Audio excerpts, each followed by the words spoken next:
我哋呢行咧好辛苦，由朝頭早出街就到夜晚好夜先翻嚟，仲有好多嘢做都做唔晒。咁所以咧，大家表阿仔咧，千祈唔好入到呢行。我其實從8歲開始啦，就已經喺鋪頭嗰度啦。對呢樣嘢有啲又愛又恨。點解個個放假可以去玩，但係我又要去鋪頭度，有時候整下餅啊，幫下手啊，賣下嘢啊咁樣。其實我同我爹哋對呢個品牌，我哋係好熱愛嘅。我哋見親都傾生意嘅，成日俾我媽鬧，就話你兩仔爺永遠見面就係講生意，係啦，就算屋企食飯都係嘅。公司都拉近咗我哋嘅距離嘅，因為我覺得父子嘅關係係好勉強嘅。我哋嗰輩咧，好多時咧係好多嘢擺喺心裏邊嘅。譬如話我喜歡你啊，愛你啊，做得好好啊，從來都唔會講嘅，係心裏邊嘅啫。佢打俾我傾生意嘅時候咧，我都可以 consider 佢係掛住我打俾我，俾我哋多咗一啲藉口，大家互相溝通。所以我覺得生意對我哋嚟講係一個微妙嘅 connection。嗰陣時咧，鯉魚門咧啱有個雛形啊，就係咧好多海鮮艇咧，佢出海攞魚啊。攞咗魚就喺岸上賣，咁賣完之後就去酒家整啦。啲老闆傾完生意或者食完海鮮，佢都會買翻啲嘢翻屋企噶嘛，啲手信。咁嗰陣時咧就喺鯉魚門咧，我哋同阿叔咧就做一啲糖餅啊、老婆餅啊、雞仔餅啊，即係做一啲中式嘅餅食啦。我係大仔啊嘛，咁所以咧就變咗咧就要我去幫手啦，係啦。咁啊爸爸嗰邊做嘢，我喺前面賣嘢啦。咁成日都唔夠人嘅，咁啊所以咧就成日都揾阿仔去幫手嘅，係啦。咁我有兩個諗法嘅，第一。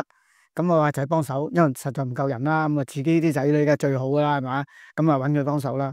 第二咧就係唔使人工啊嘛，可以慳翻啊嘛。我其實從8歲開始啦，就已經喺鋪頭嗰度啦。即係當然，我哋除咗落去鋪頭度，即係又偷食嘢啊、玩下之外啊，其實有時候咧都俾爹哋捉佢幫下手嘅。咁啊，所以耳濡目染之下咧，就覺得即係餅呢樣嘢好得意啊。雖然好忙啦，但係其實都成日都好想翻嚟嘅，係啊，因為好似啱啱隔離士多啦，即係嗰個我叫嬸仔啦，嬸仔係睇住我大嘅，由細到大，其實次次翻嚟都好感觸，好似自己屋企人變慢慢年紀變大咁樣。唔客氣啦，我真係衰啊自己，成日都唔翻嚟，所以都想多啲翻嚟，又即係唔係淨係為鋪頭嘅，好多時候即係翻嚟我哋鯉魚門有個感情喺度咯。因為始終我哋嘅祖鋪就喺度，我哋嘅根就喺呢度，所以點解我哋鋪頭嘅好多嘢我哋都可以變，好多嘢但係我哋都選擇唔變。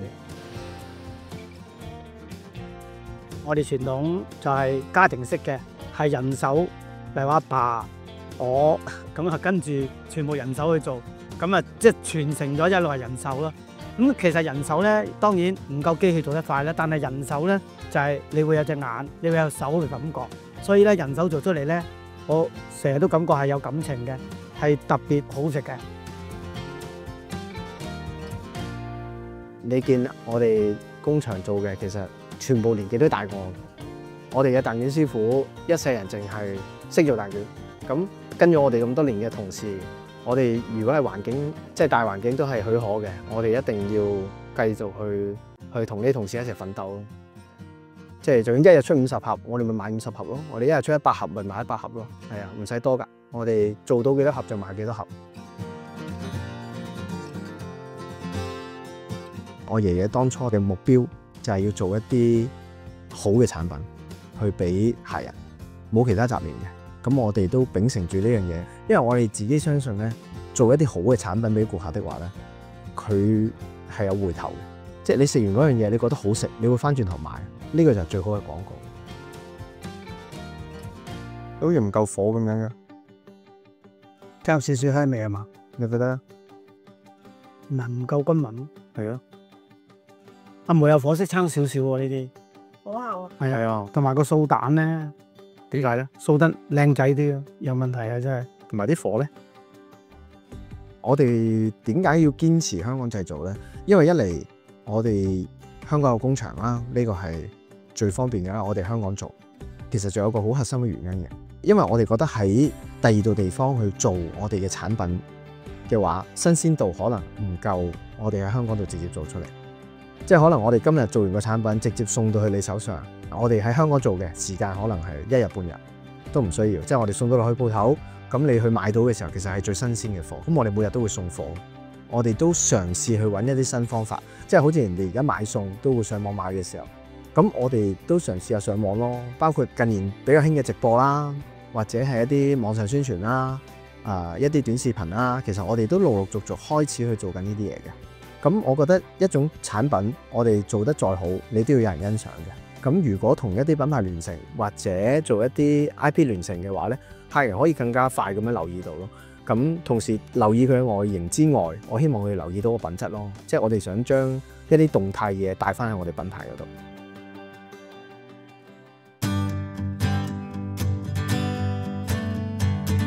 時代行緊去前，咁我哋嘅產品都一定要向前行咯。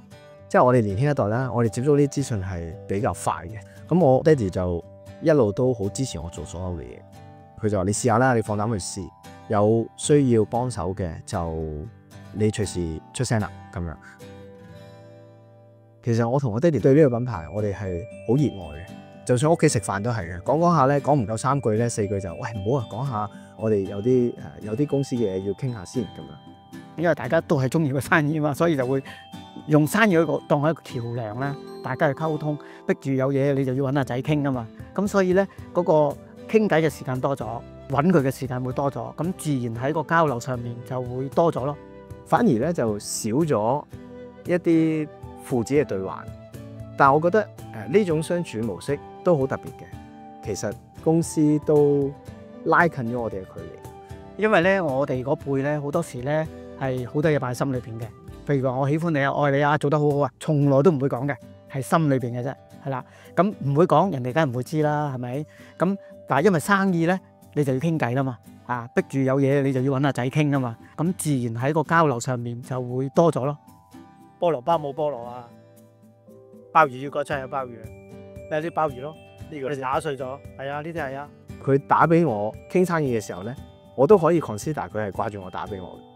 咁即係調翻轉都係啦。咁我揾佢嘅時候，即係俾我哋多咗一啲藉口，大家互相溝通。所以我覺得生意呢樣嘢係即係對我哋嚟講係一個微妙嘅 connection。